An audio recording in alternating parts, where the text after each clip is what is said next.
성경의 숲을 걷다. 오늘은 민수기 29장입니다.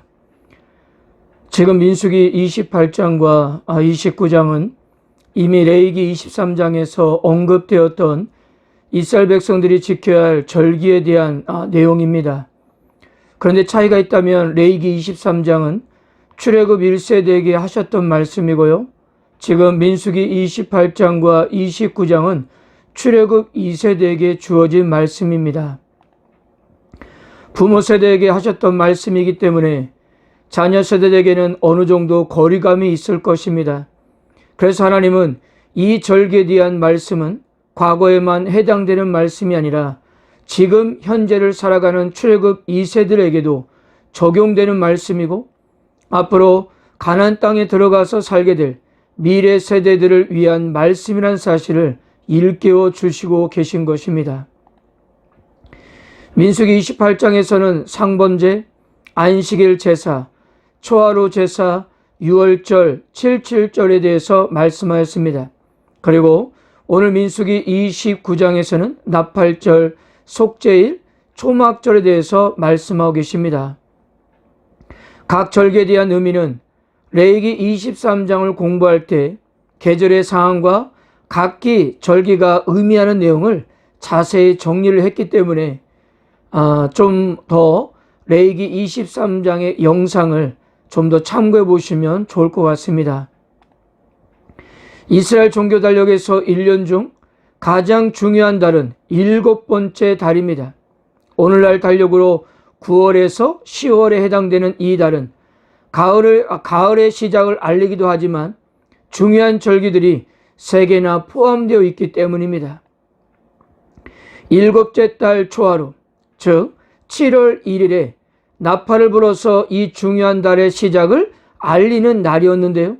나팔을 부는 날이기 때문에 나팔절이라고 그렇게 불렀습니다. 1절입니다. 7째 달에 이르러는 그 달 초하울에 성회로 모이고 아무 노동도 하지 말라. 이는 너희가 나팔을 불 날이니라. 그리고 7째 달 열흘날, 즉 7월 10일은 속죄일이었습니다. 속죄일은 이스라엘 절기 중 유일하게 금식하며 근신하는 날이었습니다. 성경상에서 금식을 하라고 율법을 정하신 날은 이 날이 유일합니다.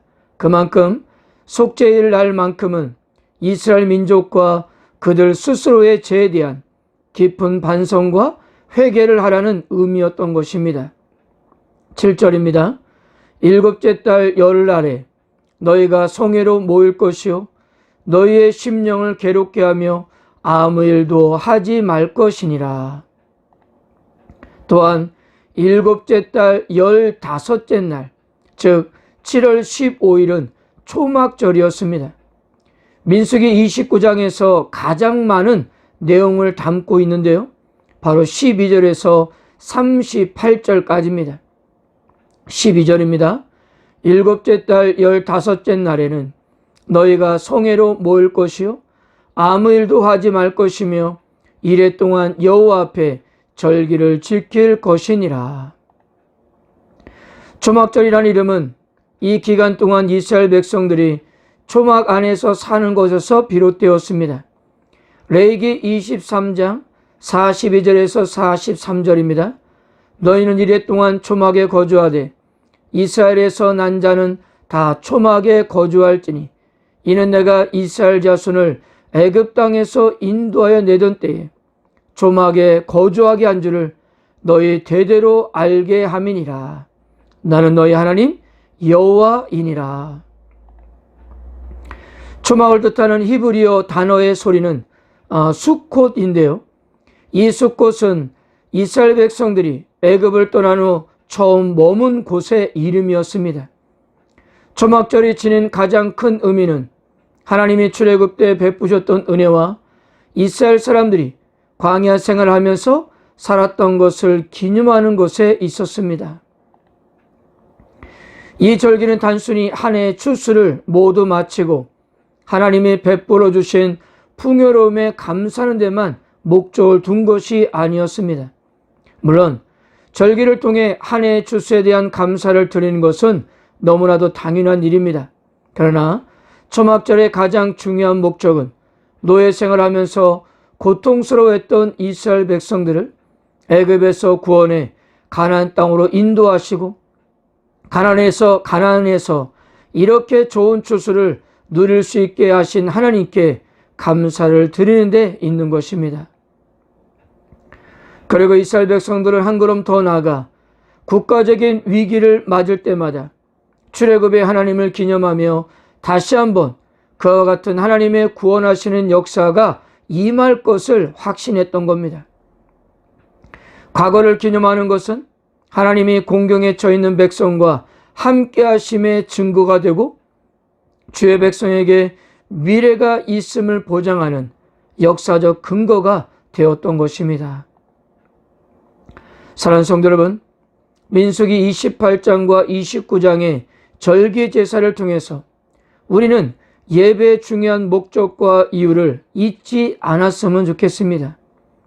이 절기에 대한 규례를 주신 시기가 언제였습니까? 이제 가나안 땅을 바로 목전에 두고 있는 상황에서 주셨습니다.